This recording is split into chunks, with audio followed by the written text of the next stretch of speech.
जय श्री महाकाल. उज्जैन. उज्जैनमध्ये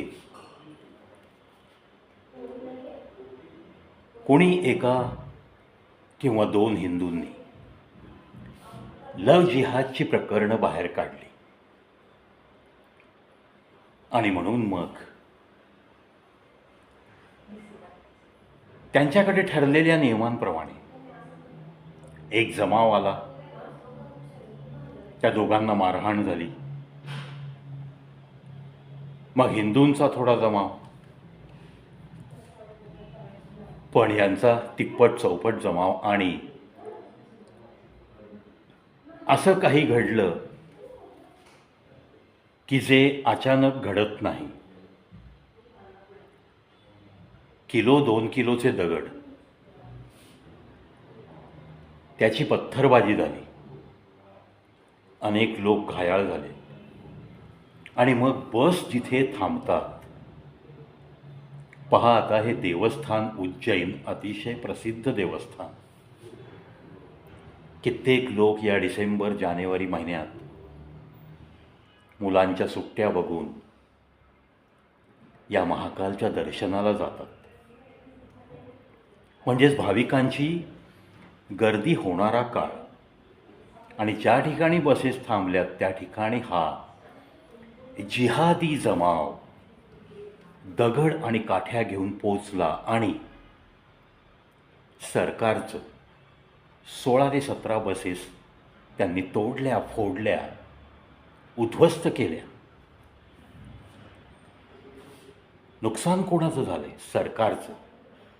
सरकारकडे पैसा कोणाचा असतो? तुमचा, आमच्या टॅक्सचा, राजकीय उत्पन्नातला, राज्याच्या उत्पन्नातला. मग हे सगळं का घडतंय?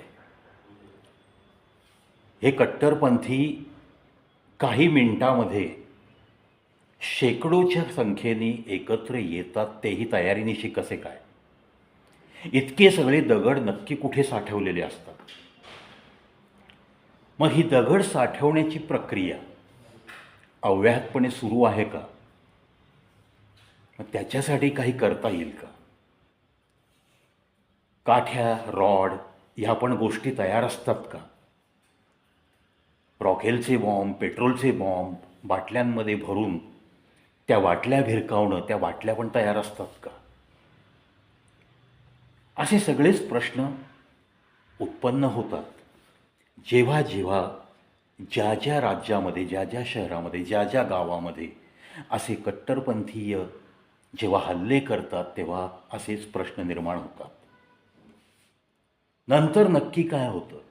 CCTV आहेत, समोर दिसतंय कोणी बसवर दगड टाकलाय, कोणी काठ्या मारल्यात. नंतर त्यांच्यावर ॲक्शन काय होते? त्यांना खरंच जरब बसते का? का धर्मांधता या सगळ्याही गोष्टींच्या वरती आहे? नक्कीच वरती आहे. हे का घडत आहे? काही मंडळी, नेते मंडळी आपल्या जनतेतली जी शांतता आहे ती भंग करू इच्छितात, अशी काही वक्तव्य 2012 साली सुद्धा केली गेली होती. म्हणजे अक्षरशः आपल्या देशाच्या पंतप्रधानांचा एकेरी उल्लेख करून एक भाषणबाजी झाली होती. आदिलाबाद, हैदराबाद. असदुद्दीन ओवेसी यांचे बंधू अकबरुद्दीन ओवेसी यांचंच ते भाषण. 2012 साल. नरेंद्र मोदी गुजरातचे मुख्यमंत्री होते. त्या भाषणातली वक्तव्य अशी आहेत: कौन मोदी, कैसा मोदी, कहाँ से आ रहा है? कहते हैं गुजरात जीत लिया और वजीर आजम बनेगा. ऐसे मोदी बीदी बहुत देखे हैं, आने तो दो. मुसलमानों के ऊपर अत्याचार और मुसलमानों को डरा रहे हैं, मोदी आ रहा है, मोदी आ रहा है. अशी अरेतुरीची वक्तव्य भाषणातून आपल्याकडं आपण पाहतो, आपल्या महाराष्ट्रात एका नेत्याने सत्य परिस्थितीवर काही वक्तव्य केली तरी त्यांच्यावर केसेस झालेल्या आहेत. आता खुद्द पंतप्रधानांच्या बाबतीत अशी वक्तव्य करून समोर जमलेल्या जनसमुदायाच्या मनामध्ये कट्टरपंथीयता वाढीस लागावी अशी वक्तव्य आणि दोन धर्मामध्ये तेढ निर्माण व्हावी आणि काहीतरी घडलं पाहिजे आता अशी वक्तव्य. त्यांचीच पुढची स्टेटमेंट अशी होती भाषणातली, 15 मिनट के लिए पुलिस को हटा दो, हमारे 25 करोड़ आपके 100 करोड़ को भारी पड़ेंगे, दिखा देंगे किसमें कितनी ताकत है. आता ह्या वाक्यांमधनं सरळ सरळ आपल्याला दिसतं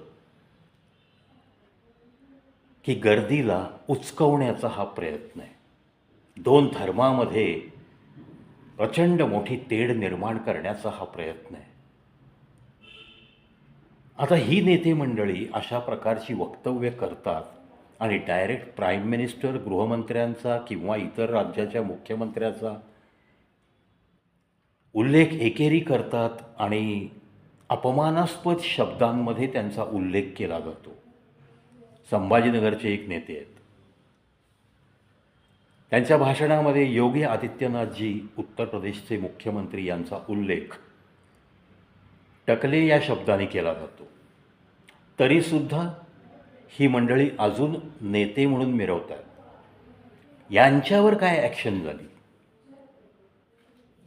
राहुल गांधींनी कुठेतरी भाषणात सावरकरांचा अपमान केला म्हणून त्यांच्यावरती केसेस झाल्या.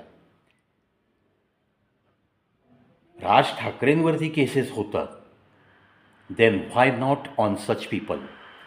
का इथे हे वरिष्ठ राजकारणी का नांग्या टाकतात, का शेपूट आत घालतात, हा खडा सवाल आपल्या मनात येतो की नाही? एक सामान्य नागरिक म्हणून हा सवाल तुमच्या मनात येतो की नाही? माझ्या तर येतो. म्हणून परखडपणे मी आपल्या केंद्र सरकारमध्ये बसलेल्या नेत्यांना विचारीन की तुमचा एकेरी उल्लेख करणाऱ्या या मुस्लिम धर्मीय नेत्यांना लगाम आपण घालू शकणार की नाही? यांच्या ओठातून बाहेर पडणारी अशी घाणेरडी वक्तव्य बंद होणार की नाही? का सगळ्या हिंदूंना असंच वाटलं पाहिजे की ते मुस्लिम राष्ट्रामध्ये राहत आहेत आणि मग तुमचं स्वप्न पूर्ण होणार का? असाही सवाल मी नेते मंडळींना विचारतो. CMच्या पदावर बसल्यानंतर तुम्ही जर हिंदूंनो जागे व्हा असं सांगत असाल आणि तुम्ही जेव्हा कर्म करताय, तुम्हाला जे अधिकार दिलेत त्या अधिकारांचा तुम्ही या कट्टरपंथीयांसाठी योग्य वापर करत नसाल, तर मग तुमच्या त्या वक्तव्याला कोण सिरियसली घेणार? अशी सगळी आपल्या या देशातली सध्याची अवस्था आहे. आत्ताच नगरसेवकांच्या इलेक्शन झाल्या. सगळीकडे 29 जिल्ह्यामध्ये या निवडणुका पार पडल्या. जे काही निकाल लागले ते लागले.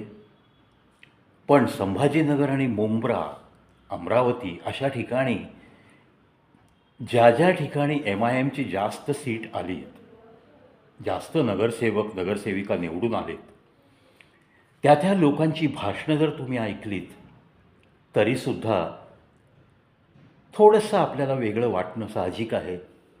भीतीदायक भाषणं आहेत.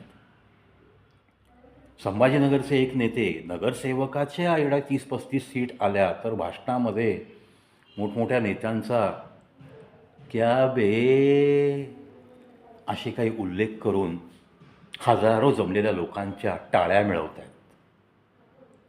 कुठेतरी मुंब्रामध्ये एक नगरसेविका म्हणून निवडून आली. ती काउंटिंगच्या वेळेस काय वातावरण होतं हे अगदी मस्त रंगवून सांगते भाषणामध्ये. पहला बक्सा खुला, सब लोग हाजिर थे. दूसरा बक्सा खुला, जैसे जैसे हमारे सीट चुनकर आ रहे वैसे वैसे तुतारी वाले भी उस रूम से गायब हो गए. ना घडी वाला, ना तुतारी वाला, ना मशाल वाला. अशा पद्धतीची काही वक्तव्य नगरसेविका म्हणून निवडून आलेल्या मुस्लिम धर्मीय युवतीच्या ओठातून बाहेर पडतात. What these all things indicates, म्हणजेच मनामध्ये जे काही मळप आहे ते सगळं आता या लोकांच्या ओठातून बाहेर पडू लागलं आहे. पण हे जे राजकारणी लोकांचे खेळ सुरू असतात, भाषणबाजी सुरू असते आणि मग त्याचा जिहादींचा जो उन्माद होण्यामध्ये ही वक्तव्य रूपांतरित होतात आणि त्यामध्ये जेव्हा सामान्य माणूस होरपळून निघतो तेव्हा मात्र खूप वाईट वाटतं. अशा या जिहादी उन्मानामध्ये जेव्हा सरकारी मालमत्तेचं नुकसान होतं, जेणेकरून सरकारच्या तिजोरीतून पुन्हा ते रिबिल्ड करण्यासाठी पैसा वापरावा लागतो, तुमचा आमचा टॅक्सचा पैसा, तुमचा आमचा GSTचा पैसा, तेव्हासुद्धा देश कुठेतरी मागे चालला आहे या गोष्टीचा खेद वाटतो. कुठेतरी प्रगतीला खीळ बसते. अशा या घाणेरड्या लोकांमुळं हे सुद्धा समजतं आणि समजूनसुद्धा आपली हतबलता अशी आहे की तुम्ही आम्ही सामान्य माणसं काहीही करू शकत नाही. हां, बोलणारी माणसं थोडंफार अशी माझ्यासारखी वक्तव्य करून थोडं तरी मनामध्ये आलेल्या दडपणाला आउटलेट देऊ शकतात. पण ज्यांना बोलणंसुद्धा जमत नाही त्यांची किती मोठी कुचंबणा होत असेल याचा आपण विचार केला पाहिजे. आता जे फाळणी झाली, फाळणीच्या वेळेस जे काही ठरलं, आता आपल्याला इतिहासात आपल्याला मागं जाता येत नाही. इतिहासाकडनं नक्की शिकलं पाहिजे, हे नक्की खरं आहे. पण तो बदलण्यासाठी मागं नाही जाता येत आपल्याला. जे काही 3 कोटी लोक होते त्याचे 27 ते 30 कोटी झाले. मग त्या 3 कोटी लोकांना इथे शांतता नांदावी असं वाटत नाही का? मग त्यांच्या त्या 3 कोटीमधले काय 20 लाख पण लोक असे सूज्ञपणाने वागणारे नाही आहेत का? काय ते 20 लाख लोक जागृती म्हणून सगळ्या कट्टरपंथीयांची मानसिकता बदलण्यासाठी बाहेर पडू शकत नाहीत का? सरकारी मालमत्तेचं नुकसान करणाऱ्या जिहादींना शिक्षा झाली पाहिजे असं त्या 20 लोकांपैकी काही सूज्ञ लोक पुढे येऊन सांगणार नाहीत का?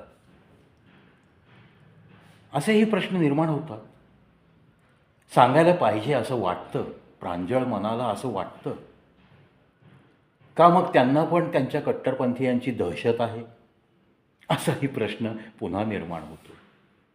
जे काही उज्जैनमध्ये झालं आहे, जे काही लव जिहादची प्रकरणं बाहेर काढणाऱ्या एखाद्या हिंदूला मारहाण झाली, मारहाण होत आली आहे अनेक गावांमध्ये, म्हणजे काय लव जिहादला आम्ही काय परवानगी द्यायची का? मग अशा बाबतीत कडक कायदे कधी होणार? हिंदूंच्या घरामध्ये 1 किंवा 2च मुली आणि तिकडं मात्र क्रिकेटची टीम तयार असते. या फ्लोनी जर लोकसंख्या वाढणार असेल तर त्या बाबतीतला कायदा त्वरित बदलणं, सर्वपक्षीय बैठक, सर्व पक्षांच्या लोकांच्या सहकार्याने संसद भवनमध्ये एखादं बिल पास करून कॉमन सिव्हिल कोड ह्याचा अंमल लवकरात लवकर करता येणार नाही का? कुत्र्यांच्या विषयी निकाल देण्यासाठी खूप तत्परता आहे.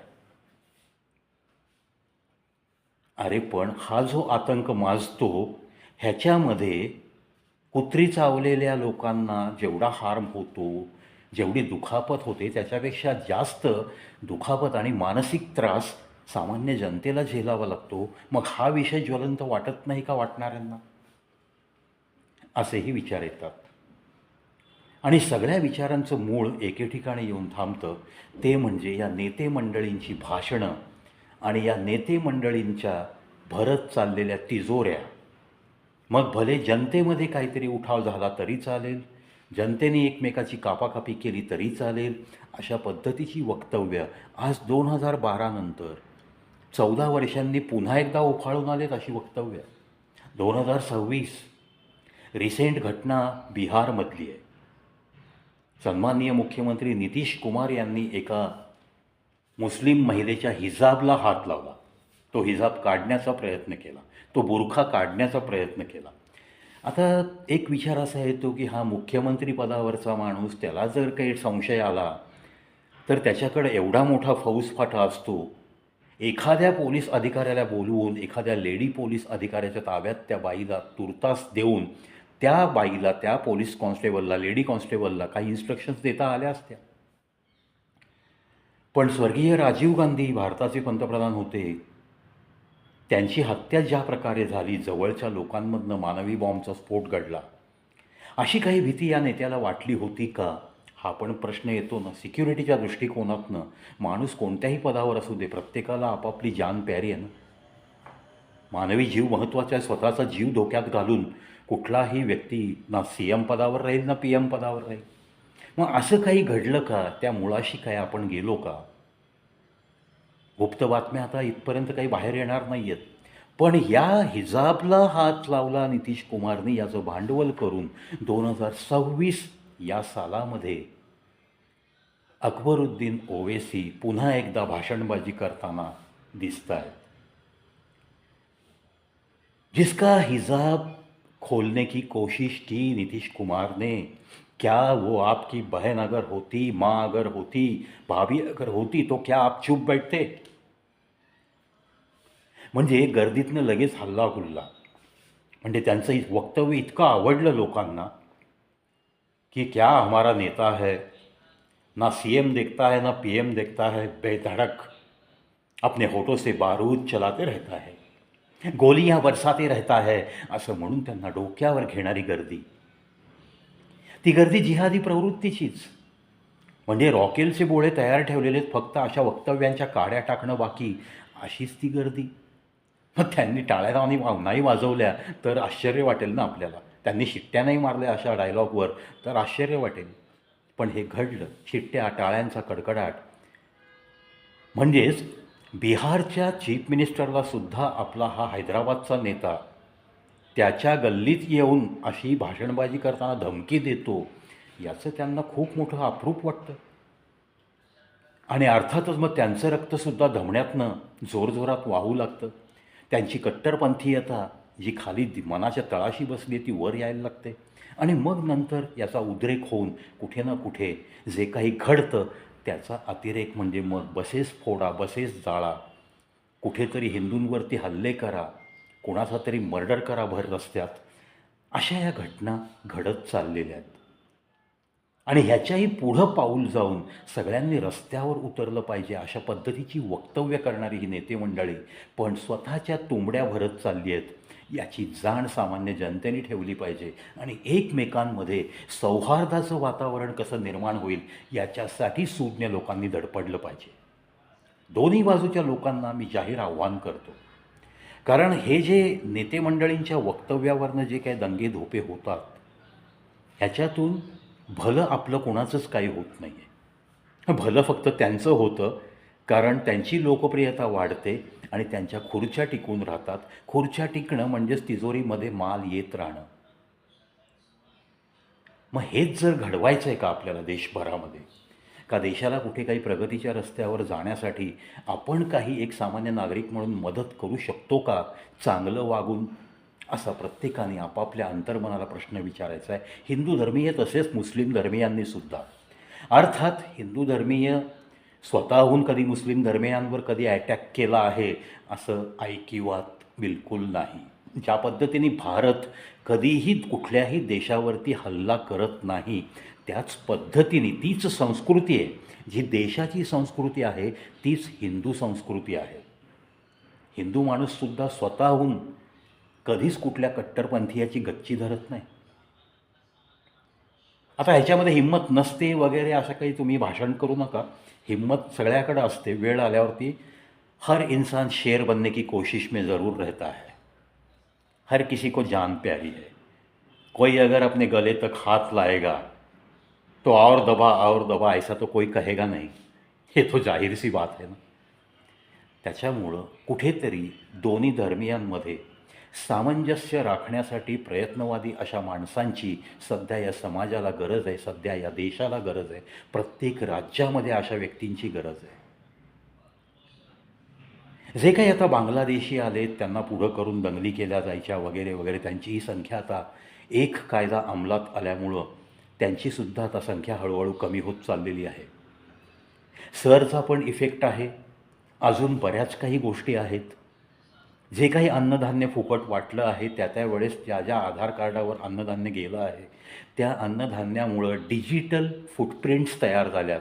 म्हणजेच डिजिटल रेकॉर्ड या अनाधिकाराने राहणाऱ्या व्यक्तींनी स्वतःहूनच तयार केल्यात आणि त्याचा परिणाम सरमध्ये जेव्हा इन्क्वायरी होऊ लागली, जेव्हा 2002 ही डेडलाईन दिली गेली, प्रत्येकाला 2002पर्यंतचे पुरावे द्यायला लागतील की तुम्ही कधी आलात, 2002पासून तुम्ही कुठे कुठे राहत होता, तुमचे वडील कोण आहेत, तुमचे आजोबा कोण आहेत, ते कुठे होते, असे सगळे काही एक फॉर्म आहे.